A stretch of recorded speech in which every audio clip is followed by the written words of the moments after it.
ने कहा था कि मुसलमानों, सियासी प्लेटफॉर्म बनाना तुम्हारे लिए शजरे ममनुआ है, और हमने अपना कोई सियासी प्लेटफॉर्म नहीं बनाया।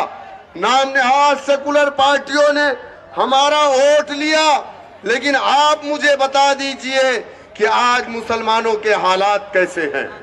क्या हमारे इलाकों में अच्छे स्कूल हैं? क्या हमारी बच्चियों को पढ़ने के लिए कॉलेज है? क्या कोई भी ऐसी सुविधा हमारे इलाकों में मौजूद है जो आम तौर से आप देखते होंगे कि हमारे गैर मुस्लिम भाइयों के इलाके में मौजूद है? मेरे दोस्तों, मेरे बुजुर्गों, मैं आपसे कहना चाहूंगा, अगर कि आप ये चाहते हैं कि आपके साथ इंसाफ हो, तो उसके लिए समाजवादी पार्टी को आपने 4 बार मौका दिया उत्तर प्रदेश में। कितनी बार? 4 बार। 7% यादव उत्तर प्रदेश में। आपने कभी ये नहीं देखा, फासिस्ट ताकतों को रोकने के लिए आपने मुलायम सिंह यादव को अपना नेता माना। आपने मुलायम सिंह को 3 मर्तबा, उनके बेटे अखिलेश यादव को 1 मर्तबा इस प्रदेश का मुख्यमंत्री बनाया। लेकिन आपके हिस्से में क्या आया? क्या आप के इलाकों में अच्छे स्कूल खुले? क्या मुसलमानों का डेवलपमेंट हुआ? नहीं हुआ। मेरे दोस्तों, आपके हालात जैसे के तैसे रह गए। जब आप समाजवादी से नाराज हुए, आपने बहुजन समाज को वोट दिया। 5 साल हुकूमत बहुजन समाज की रही, फिर आप बहुजन समाज से नाराज हुए, समाजवादी को वोट दिया। 7% यादव, 20% मुसलमानों के वोट को लेकर के 4 बार हुकूमत बनाया।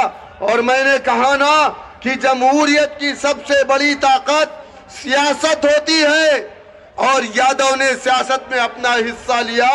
आज कौन सा ऐसा थाना है जहां यादव का बेटा दरोगा नहीं है? कौन सा ऐसा जिला है जहां यादव का बेटा एसएसपी, एसपी, डीएम नहीं बना, एसडीएम नहीं बना, तहसीलदार नहीं बना, लेखपाल नहीं बना, कानून को नहीं बना? आपका बेटा क्या बना? आपको क्या मिला? आपके हिस्से में दरी और कुर्सी आई। तुम्हारा काम यही है। जब जब हमने कहा हमें इंसाफ चाहिए, इन लोगों ने कहा अब क्या चाहिए? बीजेपी को तो हरा दिया, यही तुम्हारा सबसे बड़ा इनाम है। बीजेपी की हार में, समाजवादी की जीत में हम अपने रोशन मुस्तकबिल की तलाश करते हैं। याद रखो कि हमसे ज्यादा जुल्म इस प्रदेश के अंदर, इस देश के अंदर दलित समाज पर हुआ, जबकि 130 एमपी हिंदुस्तान की पार्लियामेंट में एससी एसटी समाज से ताल्लुक रखने वाला बैठता है। आजादी के बाद से वो सीटें रिजर्व है। वो दलित समाज का बेटा होता है, बावजूद उसके जिस समाज का 130 एमपी हो, उस समाज को क्या जरूरत पड़ गई बहुजन समाज पार्टी बनाने की? क्यों? क्योंकि हमेशा एमपी और एमएलए ऐवानों में नहीं बोलता, बल्कि पार्टियां बोलती हैं। आपने देखा जब पहली मर्तबा ट्रिपल तलाक पर बिल लाया गया हिंदुस्तान की पार्लियामेंट में, वहां मौलाना असराउल हक कासमी साहब, जो किशनगंज से जीत कर आते हैं, अब इंतकाल कर गए, रेलत फरमा गए, वो पार्लियामेंट के अंदर थे। लेकिन बाद में उन्होंने अपना एक वीडियो जारी किया और कहा कि मेरी शरीयत को शहीद किया जा रहा था, ट्रिपल तलाक पर बिल लाया गया, मैं बोलना चाहता था, लेकिन मेरी पार्टी ने मुझे बोलने का मौका नहीं दिया। एक आलिम, शरीयत को जब शहीद किया जाए, वो जितना तकलीफ महसूस करेगा, हम जाहिल उतना महसूस नहीं कर सकते।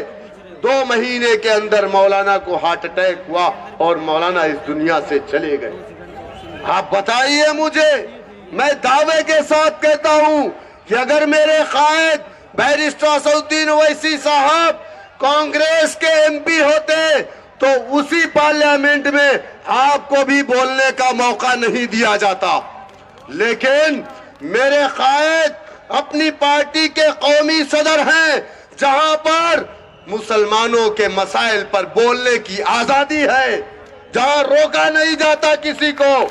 मेरे कायद ने हिंदुस्तान की पार्लियामेंट में खड़े होकर के ट्रिपल तलाक पर जो बिल लाया गया था, उस बिल की मुखालिफत में अकेले, जबकि 23 MP हिंदुस्तान की पार्लियामेंट में मुसलमान थे उस वक्त, बावजूद उसके अकेले मेरे कायद उस पार्लियामेंट में खड़े होकर के वक्त के फिरौन, वक्त के नमरूद से मुकाबला कर रहे थे। नरेंद्र मोदी की आंखों में आंखें डाल करके बात कर रहे थे, कोई नहीं खड़ा हुआ। अब आप क्या समझ रहे हैं? आप तो दलित से बदतर हो गए, आपकी शरीयत में मुदाखलत हो गई, आपके बच्चों को आतंकवाद के झूठे मुकदमों में जेल में डाल दिया गया। आपकी दाढ़ी से परेशानी, आपकी टोपी से परेशानी, आपकी मदारिस से परेशानी, आपकी मसाजिद से परेशानी। अब क्या बचा? आप बताइए, इन चीजों की दिफा आप कैसे कर सकते हैं? कोई अगर दूसरा रास्ता है तो आप मुझे बताइए। कोई दूसरा रास्ता नहीं है, सिर्फ एक रास्ता है, वो सियासत का रास्ता है।